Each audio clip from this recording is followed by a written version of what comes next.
สบายดีมื้อนี้มาพบพ่อกันอีกแล้วกลางทงไห้ทงนาคือเก่าพี่น้องเอ้ยอยู่พี่มื้อนี้อยู่แถวบ้านบ่อเล็กแถวพี่หลัก36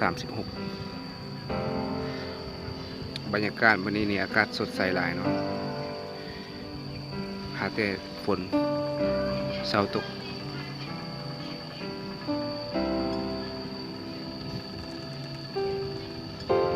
บรรยากาศกำลังไถนาดำนาเนาะพอดีฝนเศร้าตก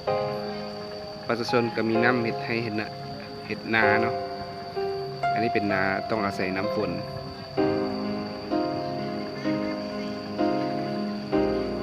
ของว่านาน้ำฝนเนาะ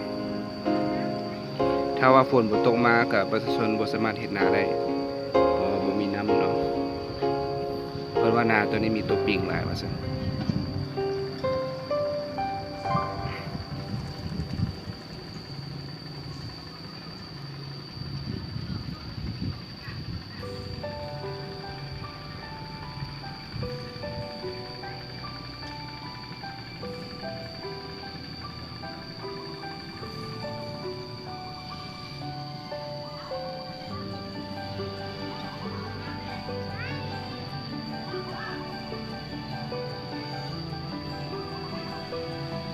พูนกลางป่าเนาะ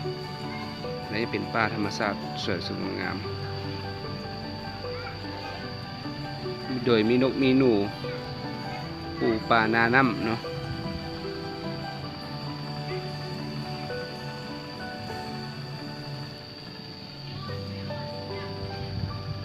เมื่อนี้สิพาเลาะเบิ่งแถวนี้เนาะแถวบ้านนี่บ้านหลัก36มีต้นไม้ธรรมชาติอันนี้คือต้นมักสั้นบ่นี่ต้นไม้ใหญ่เนาะนี่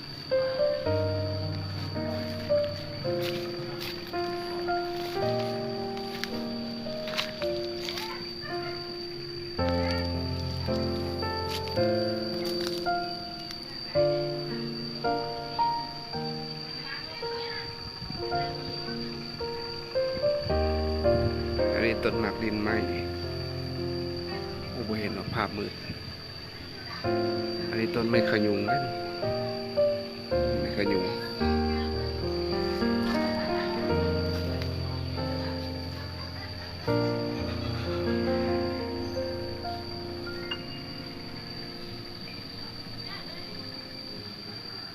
บ้านแบบอยู่กลางแบบธรรมศาสตร์บรรยากาศพอดีอยู่นะบรรยากาศแบบมองมามีลมพัดบี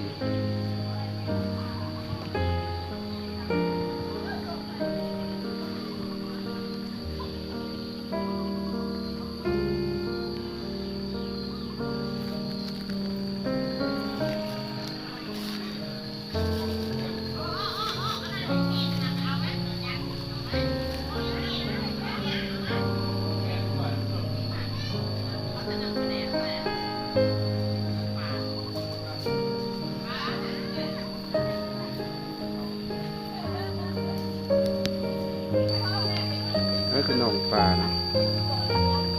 หนองปลากว้างมีปลาหลาย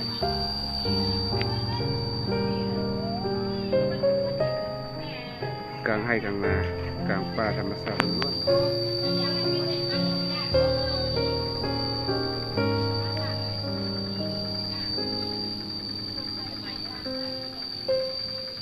อันนั้นคือต้นมะพร้าวอันนั้นคือต้นมะข้อนะ